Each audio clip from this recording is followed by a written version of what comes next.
Hello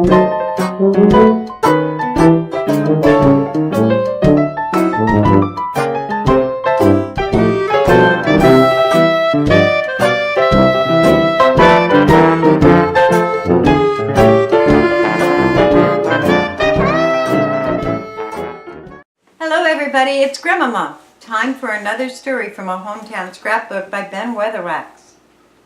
The Natatorium. Hello there. It was pretty warm today, maybe you noticed. And if you live down along the beaches, maybe you took a dip in the old briny to take the curse off the weather. Oh, we're not complaining. Anything that makes the old place as bright and gay as the sun does doesn't warrant complaints. And we're not starting a movement to do away with the bright days and warm afternoons.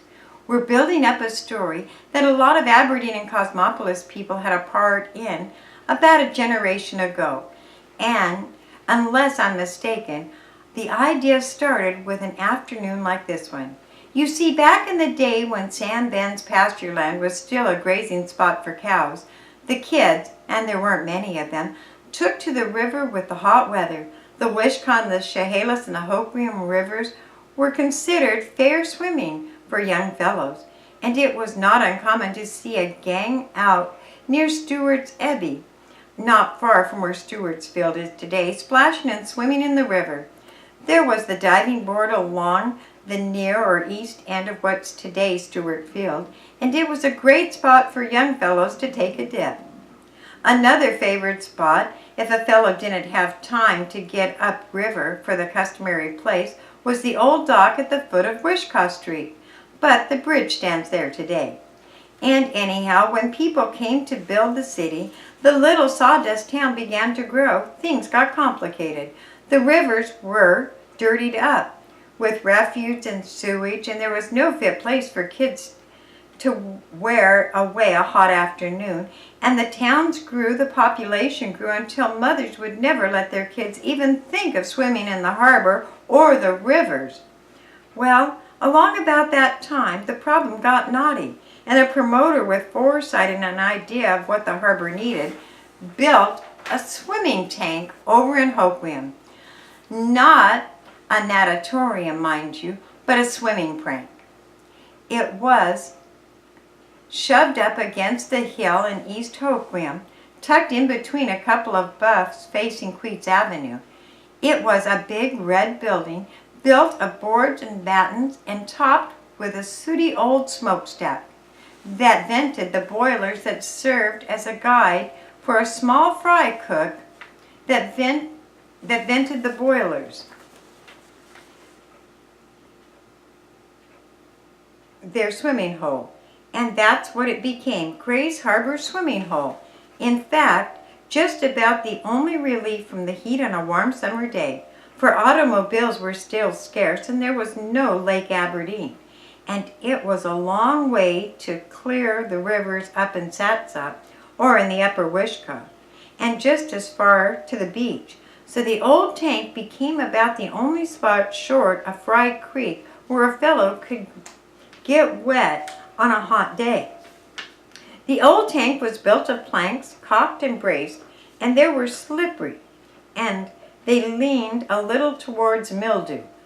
But many a Grays Harbor resident of middle age and beyond can recall having taken a belly flop off the springboard there into the bluish-green water and called it a great blessing that Grays Harbor had.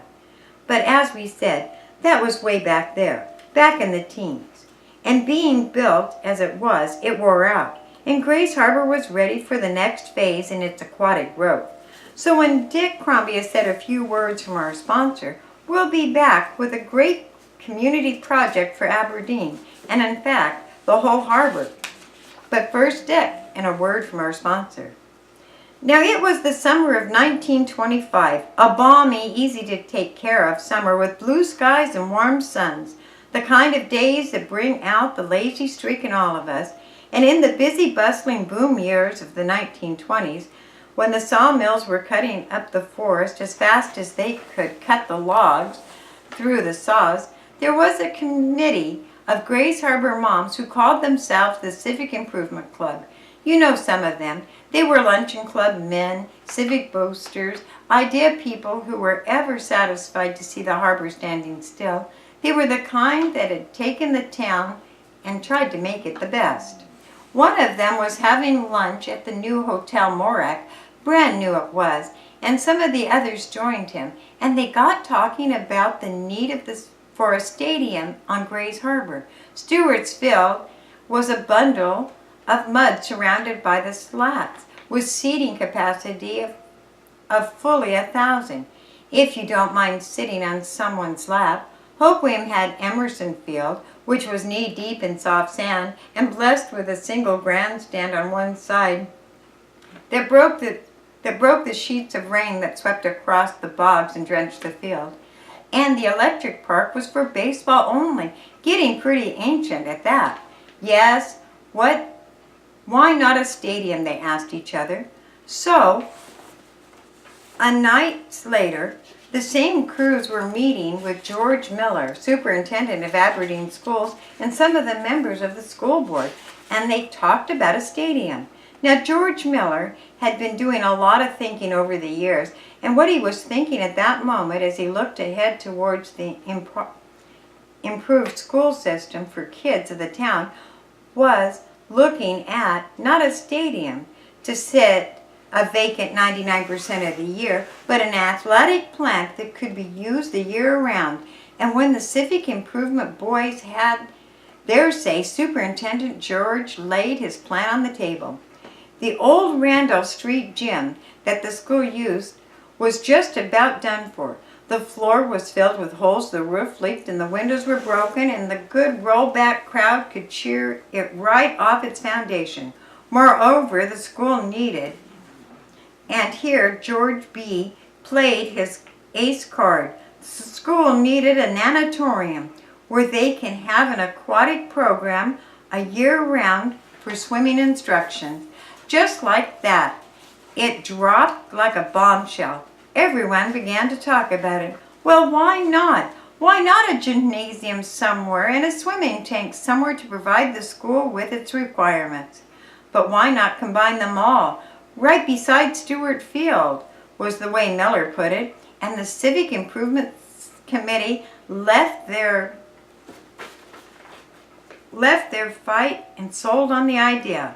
When school reconvened, the program was all set out and stout. The high school student body president and its secretary and treasurer, Jack Frost, was on the committee representing the junior high school, and J.W. Robinson, Jim Fuller, Jack Douglas, W.O. McGaw, Harry Karstner, F.D. Henderson, and E.B. Carey, and the townfolk, and Dick Common, high school principal, and Fred Turnbull of Franklin School represented the schools.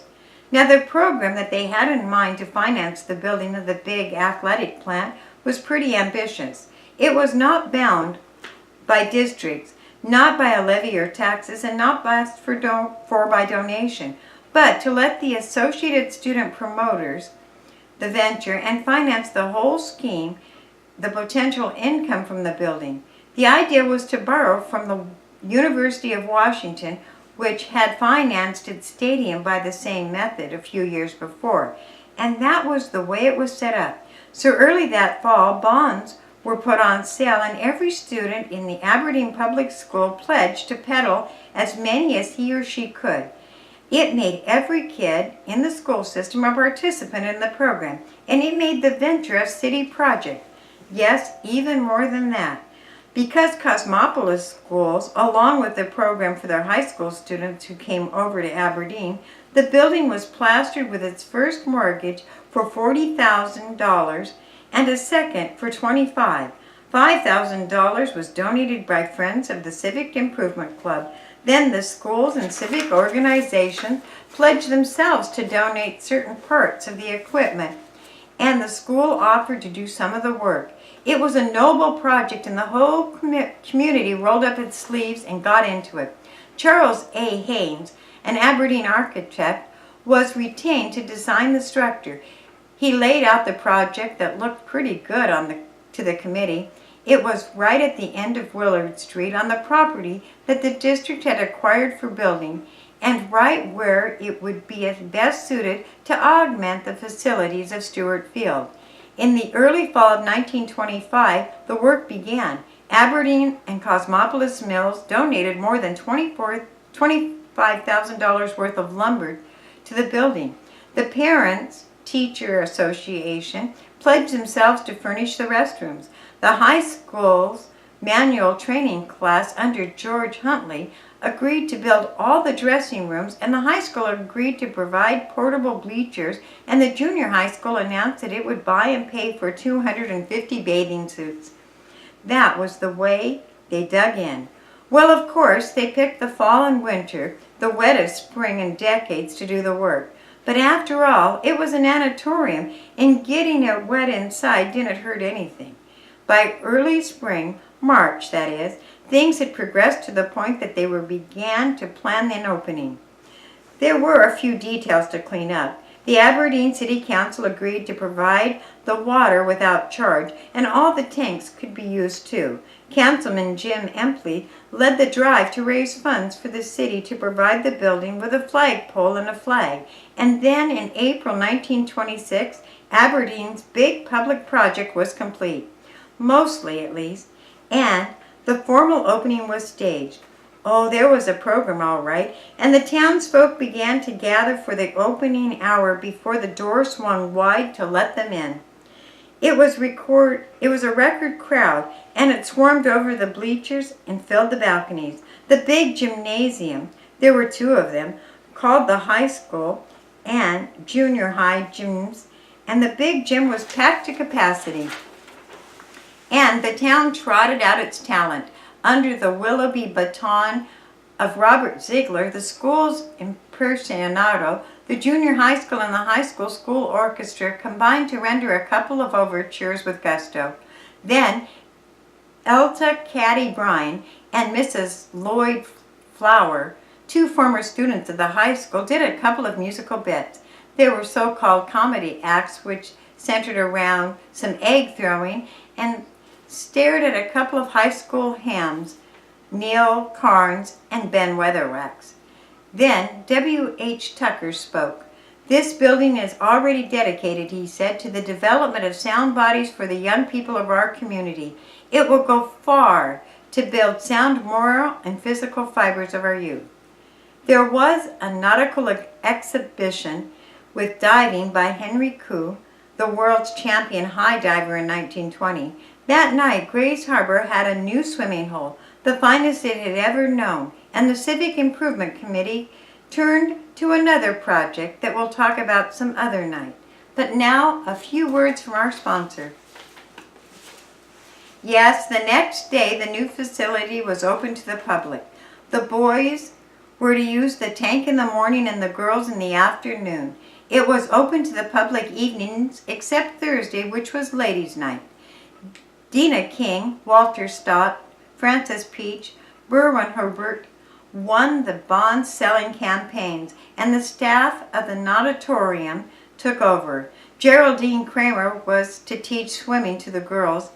Ivan Fowler was to instruct the boys. Homer Taylor was head man, while Clementine Noten was to handle the administrative affairs. Maud Burgess was treasurer for the administrative committee, and a big heavy-set kid from Pendleton, Oregon, named George Christensen, who was someday to be one of the nation's foremost machine tool manufacturers, got a job cleaning the tank once a week for $10.